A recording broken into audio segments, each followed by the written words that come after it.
aujourd'hui, je aujourd'hui, Attention pour l'exécution du hymne national du Mali. En français, premier couplet. À deux.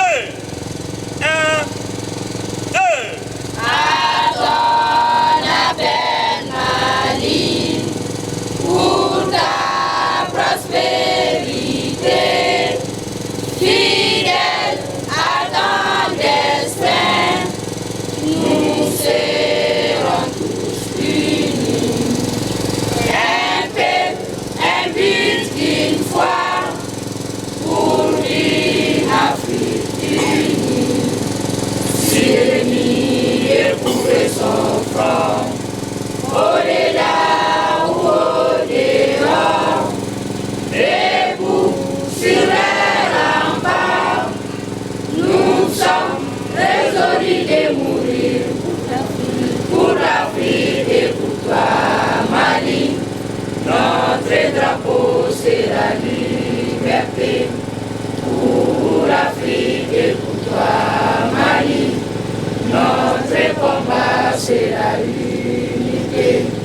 Au Mali d'aujourd'hui, au Mali de demain, les champs fleurissent d'espérance, les cœurs vibrent de confiance.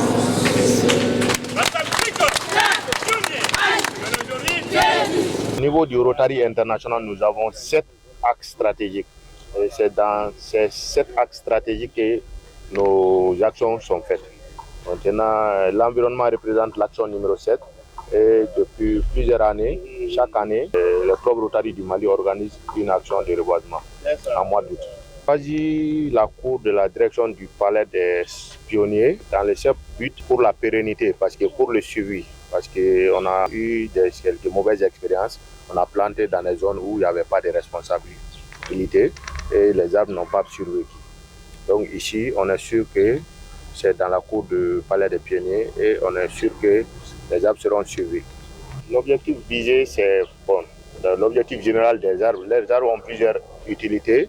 Et cette année, nous avons, avec la demande du directeur du Palais des Pionniers, nous avons choisi les espèces locales qui sont en voie de disparition, qui ont plusieurs vertus médicinales et autres.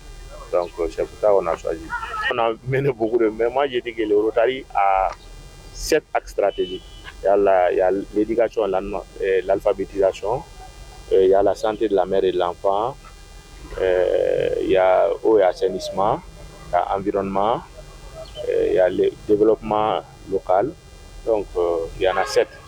Donc et au Mali ici, comme le maire a si bien dit, on a l'habitude de faire des forages, d'accompagner les femmes en leur donnant des moulins, faire des actions de reboisement chaque année en partenariat avec d'autres structures. Donc c'est ça que nous on fait ici. Cette initiative, c'est une initiative qui est salutaire. Vu nous sommes dans un mois vraiment de reboisement, on peut le dire mois d'août. Comme on a l'habitude de le dire, qui plante un arbre n'a pas vécu inutilement.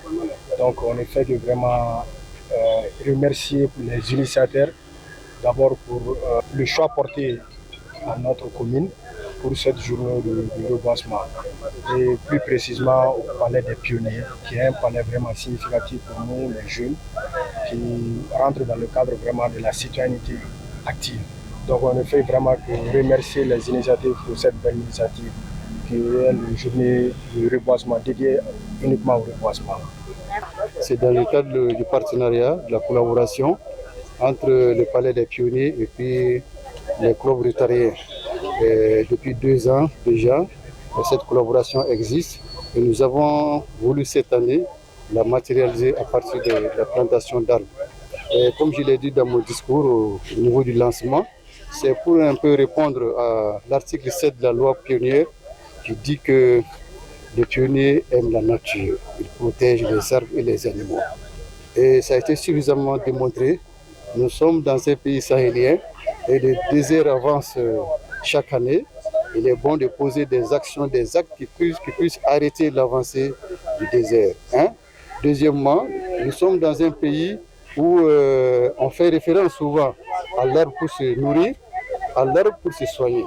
C'est compte tenu de tous ces avantages qu'il est recommandé aux Maliens lambda de planter annuellement et d'entretenir les arbres. Donc notre action se situe dans ce niveau. C'est un geste vraiment salutaire et nous saluons ces différents partenaires. Ces différents partenaires, à l'occurrence les Rotary et la direction générale du Palais des Pionniers et même les départements du ministère de la Jeunesse et des Sports. Voilà, et ces différents partenaires ont joué vraiment un grand rôle dans cette activité. Et pour les Rotary, ça ne nous surprend pas parce que s'ils ne sont pas à leur première activité, il y a de cela quelques années, les Rotary nous a toujours accompagnés dans toutes nos activités de reboisement. Chaque année, et on leur propose des parcelles et ils sont vraiment prêts à nous accompagner dans le cadre de reboisement de ces parcelles. Donc ce n'est pas nouveau. Et quant à la direction générale du Palais, la direction du Palais on salue vraiment l'initiative, on salue vraiment les choix opérés par le directeur général et en l'occurrence l'introduction de la plantation des espèces locales, des espèces qui sont surtout en voie de disparition. Et ces espèces-là sont vraiment d'utilité publique. Et qui sont aujourd'hui, quand vous prenez certaines de nos espèces qui sont en voie de disparition, notamment les carités, les nérés et tant d'autres. Voilà, donc, venir introduire ces espèces-là aujourd'hui ici, et en finalité, je suis sûr qu'en finalité, nous aurons ici un arboretum. Coutume de dire que celui qui plante un arbre n'a pas vécu inutile. Moi, je pense que ce geste des Rotary Club, en partenariat avec la direction générale du Palais des Pionniers et de l'association des pionniers, s'inscrit dans ce cadre. Au-delà de ça, également, au sein de notre département, dans le cadre de la construction citoyenne, l'engagement civique, le geste de plantation d'arbres dans la cour du Palais des Pionniers s'inscrit dans ce cadre-là. Alors, avant de rentrer dans le message, comme je le disais, planter des arbres, surtout les espèces qu'on vient de planter ce matin, où il y a les espèces de néré, de tamarin, de caïcédra ou même de karité. Tout le monde sait le rôle de ces espèces-là, non seulement dans l'alimentation au Mali ici, mais également dans la santé. Au-delà de ça, également, on a coutume, surtout dans nos sociétés, où l'arbre constitue même un lieu de rencontre des hommes pour discuter de l'arbre à parable, et surtout dans les sociétés traditionnelles. Donc, c'était un peu cet élément que je voulais ajouter en ce qui concerne l'importance. Alors, pour ce qui est l'appel qu'il faut lancer aux jeunes,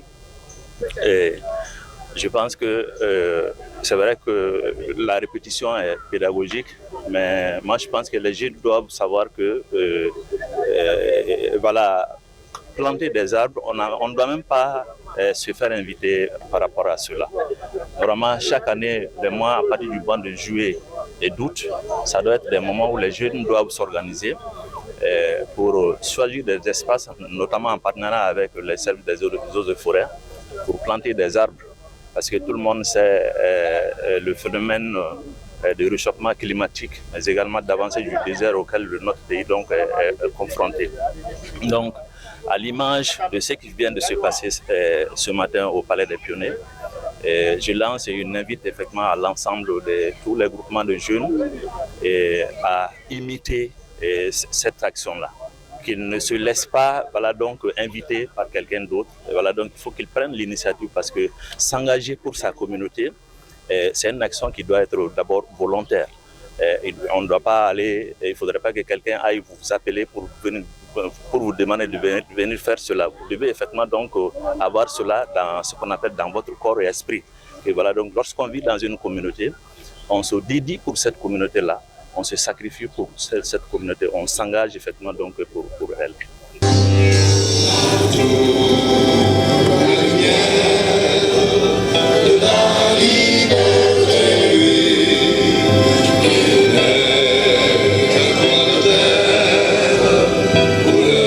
Fleurir